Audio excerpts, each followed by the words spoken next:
Hello guys, तो आज की मूवी में हम बात करेंगे एक ऐसे हॉरर स्टेशन के बारे में जहां लोग जाने के बाद पोजेस हो जाते थे। आखिर ऐसा क्या था इस स्टेशन पर, हम देखेंगे आज की वीडियो में। तो कहानी की शुरुआत में हम एक लड़के को देखते हैं जो खाली स्टेशन पर बैठकर अपनी ट्रेन का वेट कर रहा होता है। तभी उसे एक लड़की दिखाई देती है जो बहुत ही अजीब तरीके से चल रही थी। ये देखकर उस लड़के को लगता है शायद उसने ड्रिंक किया होगा और वो उसकी हरकतों के बारे में ऑनलाइन अपने फ्रेंड्स को बताने लगता है। लेकिन तभी वो देखता है वो लड़की अपने सर को जोर जोर से दीवार पर मार रही होती है। ये देखकर वो सीरियस हो जाता है और जब फिर से देखता है तो वो लड़की वहाँ पर नहीं थी और इसीलिए वो चेक करने जाता है, लेकिन वो वहाँ नहीं थी। और तभी ट्रैक पर बने हुए डोर क्लोज हो जाते हैं और वो लड़का मारा जाता है। इसके बाद सीन शिफ्ट होता है नायन पर, जो एक रिपोर्टर है, लेकिन उसकी सीनियर उसे डांट रही होती है क्योंकि उसने बिना बताए एक ट्रांसजेंडर की फोटो आर्टिकल में पब्लिश की थी। सीनियर कहती है वो ट्रांसजेंडर नशे की हालत में था और ऐसे ही उसकी फोटो पब्लिश करना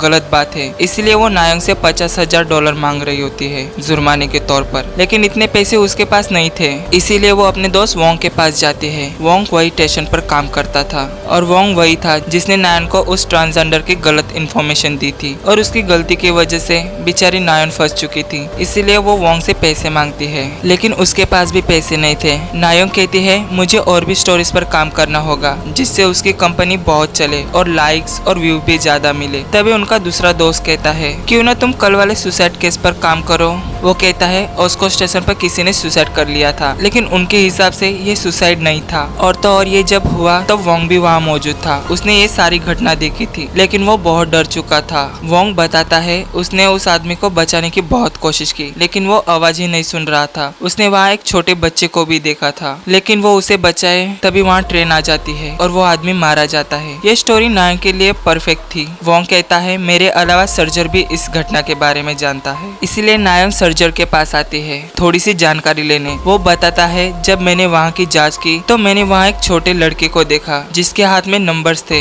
1211। उसने पूछा था कि क्या ये तुम्हारा नाम है, तो लड़के ने हाँ में सर हिलाया था। इसके बाद हम देखते कि सर्जर के हाथ पर एक खरोच का निशान था। इसके बारे में हमें आगे पता चलेगा। नेक्स्ट मॉर्निंग नायन वोंग से कहती है जिस दिन उस आदमी की मौत हुई थी मुझे वो सीसीटीवी फुटेज चाहिए, क्योंकि लोगों को आर्टिकल फोटो के बिना पढ़ने में मजा नहीं आएगा। कुछ देर बाद वोंग को वही चीजें दिखाई देती है जो स्टेशन पर हुई थी। तभी वो अपना फेस वॉश करके फ्रेश हो जाता है, लेकिन तभी उसे वहाँ किसी का होने का एहसास होता है। तो वहाँ उसका दोस्त था जो उसे डरा देता है और वोंग वहाँ से चला जाता है। उसका दोस्त देखता है कि वहाँ पर भी कुछ नंबर लिखे थे जिसे वो पढ़ लेता है। वोंग अपने चीफ के ऑफिस में आ चुका था ताकि सीसीटीवी फुटेज चुरा सके और वो चोरी से उस घटना के कुछ क्लिप ले लेता है और नायंग को दे देता है। वो कहता है मैंने उसी ट्रेन के ड्राइवर को देखा जो पागल की तरह लग रहा था और वो उसी प्लेटफॉर्म की तरफ गया है, इसलिए नायन उससे भी पूछताछ करने चली जाती है। वहाँ एक और लड़की बैठी थी जो उठकर वहाँ से चली जाती है और ये वही ड्राइवर था जिसकी ट्रेन के नीचे उस आदमी ने अपनी जान दी थी। नायंग उससे कहती है मैं आपका इंटरव्यू लेना चाहती हूँ। वो कहती है आप यहाँ पर क्या कर रहे हो, आपको रेस्ट करना चाहिए। लेकिन ड्राइवर उल्टी बातें करता है। वो कहता है वो यहाँ से जाता ही नहीं है, वो हरदम यहीं पर रहता है। हम मिरर में देखते हैं कि एक छोटा लड़का उस ड्राइवर के कंधे पर बैठा हुआ था, लेकिन वो नायंग को नहीं दिखाई देता और फिर ड्राइवर अपने आप को खुजाने लगता है और उठकर वहाँ से जाने लगता है। नायंग भी उसका पीछा करती है और बेसमेंट में पहुँच जाती है। वो फिर से सवाल करने लगती है और ड्राइवर उसे एक नंबर बताता है। नायंग पूछते है क्या है इस नंबर का मतलब, लेकिन जैसे ही वो अपनी गर्दन पीछे घुमाता है वो पूरी तरह से बदल चुका था। इसके बाद हम नायंग को देखते हैं जो ट्रेन में थी और ऑस्को स्टेशन पर उतर रही थी। तभी एक बच्चा उसका पैर पकड़ लेता है और उसकी आंखें खुल जाती है। तभी वहाँ सभी लोग आ जाते हैं और उसे कांग्रेस करने लगते हैं क्योंकि उसने जो आर्टिकल छापा था स्टेशन और सुसाइड को लेकर वो बहुत लोगों ने पढ़ा और उनकी चैनल आगे चल रही है। तभी वहाँ सीनियर आती है और उसे बहुत बड़ी बात पता चलती है कि उसने जिस ड्राइवर का इंटरव्यू लिया था वो तो उसके पहले ही मर चुका था और उसने जिसका इंटरव्यू लिया वो उसकी आत्मा थी। तभी वहाँ एक आदमी आता है और कहता है जो ट्रेन के नीचे मारा गया था उसकी सिस्टर नायंग से मिलना चाहती है और फिर नायन उस लड़की के घर पहुँच जाती है। यह वही लड़की थी जो ड्राइवर के पास मौजूद थी। दरअसल ऑस्को स्टेशन से पहले वहाँ एक कुआं मौजूद था जिसके बारे में थाई और उसका भाई अच्छे से जानता था। लेकिन पता नहीं इतने सालों बाद वो क्यों उस जगह पर गया था। थाई को लगता है कि उसके भाई ने सुसाइड नहीं किया है बल्कि उसे मारा गया है, इसलिए वो चाहती थी कि नायन इस बात का पता लगाए। तभी नायन एक जगह जाती है जहाँ स्टेशन बनने से पहले की कुछ तस्वीरें उसे मिलती है, जिसमें एक कुआं था और एक ऑर्फनेज यानी कि बच्चों की रहने की जगह होती है। थाई को कुएं के बारे में सब कुछ याद था, लेकिन उसे ऑर्फनेज के बारे में कुछ भी याद नहीं था। नायन कहती है शायद तुम्हारा भाई कुएं की तलाश में वहाँ गया होगा और वो ट्रेन के नीचे मारा गया। इसके बाद नायोंग और वोंग सर्जर के साथ ड्राइवर की डेड बॉडी के पास आए थे। वो उसकी कुछ फोटो क्लिक करती है। ड्राइवर के पूरे शरीर पर खुरुदने के निशान थे। सर्जर कहता है जब से ये स्टेशन बना है तब से यहाँ मरने वालों पर ही ऐसे निशान पाए जाते हैं और अब तुम इन चीजों को दुनिया के सामने लाना चाहती हो। वो सभी लोगों के फोटोज देखती है जो पहले मारे गए थे। वोंग को वहाँ बड़ा अजीब सा महसूस होने लगता है। नायोंग कहती है कि यहाँ इतने सारे हादसे क्यों हो रहे हैं। तभी सर्जर पॉइंट मारते हुए बताता है कि जब कोई मुसीबत में हो और उसकी मदद करने के लिए कोई ना हो तो नफरत और गुस्सा और भी बढ़ जाता है और दूसरों की गलती की वजह से बेगुनाह लोग मारे जाते हैं और वो अनलकी लोग होते हैं। मतलब कुछ तो हुआ था उसको स्टेशन बनने के पहले, यह हमें लास्ट में पता चलेगा। नेक्स्ट मॉर्निंग एक वर्कर बताता है कि तुम्हारी वजह से हमारी कंपनी और भी आगे बढ़ चुकी है, क्योंकि लोग उसी स्टेशन पर जाकर सेल्फीज क्लिक कर रहे हैं और ऑनलाइन पोस्ट कर रहे हैं। लेकिन जिसने भी सेल्फीज क्लिक की उनके हाथों पर खरोचने के निशान थे। ये बात नायन को हजम नहीं हो रही थी। वो वर्कर कहता है वैसे भी लोग कुछ भी करे इससे उनको कोई मतलब नहीं, बस उनका फायदा हो रहा है और पैसे भी आ रहे हैं। पर अब नायन वॉरेड हो रही थी। तभी उसकी सीनियर उसे बुलाती है। वो कहती है तुम्हारी वजह से हमारा फायदा हो रहा है। लेकिन वो नहीं चाहती थी कि नायन इस केस पर कुछ भी लिखे। नायन थाई के बारे में भी बताती है, लेकिन सीनियर कहती है वो पागल है, उसकी बात पर बिलीव मत करना। दूसरी तरफ हम वोंग और उसके दोस्त को देखते हैं। वोंग नोटिस करता है कि उसके दोस्त पर भी बहुत सारे खरोचने के निशान थे, क्योंकि उसने भी नंबर रीड कर लिए थे। लेकिन इस बारे में वोंग को नहीं पता था। वो कहता है जल्दी से डॉक्टर को दिखा देना। हम उसी स्टेशन पर ट्रांसजेंडर को भी देखते हैं जो बाथरूम में जाकर फ्रेश हो रही थी। तभी उसे एक बच्चे की आत्मा दिखाई देती है और वो चिल्लाने लगती है। तभी वोंग के दोस्त को कॉल आता है और वो लेडीज बाथरूम में चेक करने चला जाता है। उसे कोई नहीं दिखाई देता, लेकिन जब वो देखता है तो उसे ट्रांसजेंडर की लाश दिखाई देती है और फिर बच्चों की आत्मा उसे भी दिखाई देती है और हम देखते हैं कि वहाँ दोनों की लाश थी, यानी कि उसका दोस्त भी मारा गया था। इसके बाद नायोंग भी परेशान हो जाती है। तभी वो वोंग के पास आती है। वोंग रो रहा था क्योंकि उसे भी एक छोटी बच्ची की आत्मा दिखाई दी थी और उसने उसका नंबर पढ़ लिया था, जिसकी वजह से उसे भी खरोच आ चुकी थी। लेकिन नंबर का लॉजिक अभी भी किसी को नहीं पता था।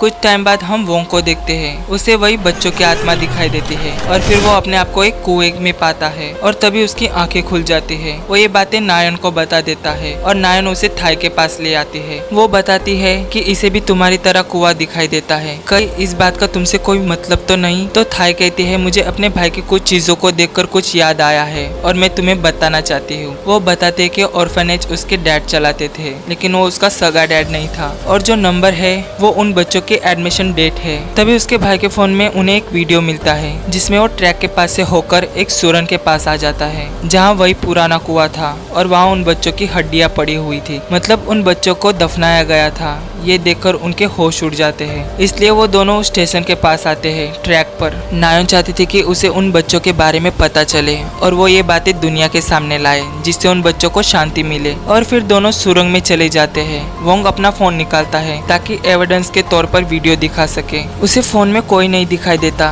तभी एक आत्मा अचानक से सामने आ जाती है और वो बहुत डर जाता है, लेकिन नायन उसे संभाल लेती है और उसके साथ ही आगे बढ़ने लगती है। तभी वो दोनों उस कुएं के पास पहुंच जाते हैं और वहाँ खोदने लगते हैं। वहाँ उन्हें हड्डियां तो मिल जाती है, लेकिन तभी एक एक करके सारे बच्चों की आत्मा बाहर निकलने लगती है। वो दोनों बहुत डर जाते हैं, लेकिन नायन हिम्मत करके कहती है मैं तुम लोगों के बारे में सारी दुनिया को बताऊंगी। लेकिन तभी सारे बच्चे चिल्लाने लगते हैं। जब नायन फिर से देखती है तो वहाँ कोई नहीं था, सिर्फ बोन्स ही थे और फिर उनकी मदद से बच्चों की बोन्स को भी निकाल लेते हैं और इस बारे में सबको पता चल जाता है। नायन को लगता है अब सब ठीक हो चुका है, लेकिन ऐसा कुछ नहीं था क्योंकि सीनियर नहीं चाहती थी कि किसी किसी को भी कुएं के बारे में पता चले, और उसके मना करने पर भी नायोंग ने ये आर्टिकल पब्लिश कर दिया था, इसलिए वो उसे नौकरी से निकाल देती है। इसके बाद हम वोंग को देखते हैं। उसे अभी भी बच्चे दिखाई दे रहे थे, इसलिए वो वहाँ से भाग जाता है। उसे सर्जर दिखाई देता है। वो देखता है उसके हाथ पर से खरोच के निशान गायब हो चुके हैं। काफी पूछने के बाद सर्जर उसे बताता है कि उसने इस कर्स को थाई को दे दिया।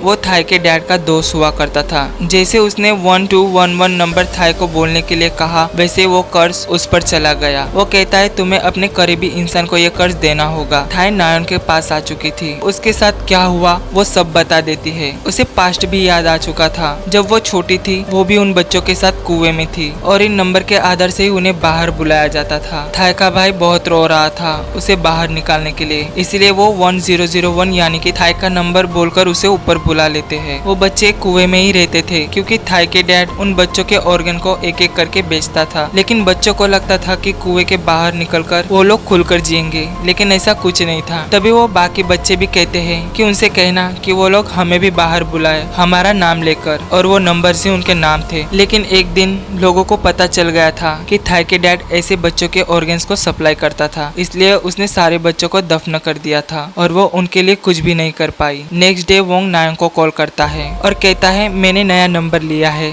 जरा मेरा नंबर मुझे सेंड कर देना। लेकिन वो तभी उसका नंबर उसे बता देती है। उसे पता था कि वोंग ने अपना कर्ज उसे दे दिया, क्योंकि वो बच्चों के बारे में अच्छे से जानती थी। वोंग कहता है मुझे माफ करना, मैं और भी जीना चाहता हूँ। तभी नायोंग देखती है सीनियर ने हॉरर आर्टिकल से नायोंग का नाम ही हटा दिया था, इसलिए नायोंग सर्जर के पास आती है और वो उसे भी बता देता है कि कर्ज कैसे ट्रांसफर करना है, लेकिन सामने वाले को बच्चों के बारे में पता होना चाहिए। इसलिए वो सीनियर के पास आती है और कहती है मैं खुद सामने से रिजाइन कर रही हूँ, बस एक बार इस नंबर को बोल दो। सीनियर बच्चों के बारे में जानती थी, लेकिन कर्ज ट्रांसफर होता है ये उसे नहीं पता था, और वो नायोंग के लिए नंबर बोल देती है और कर्ज उस पे चला जाता है। आगे क्या होगा ये सबको पता है, और यहीं पे होती है हमारी हॉरर मूवी की ending. Thank you guys for watching.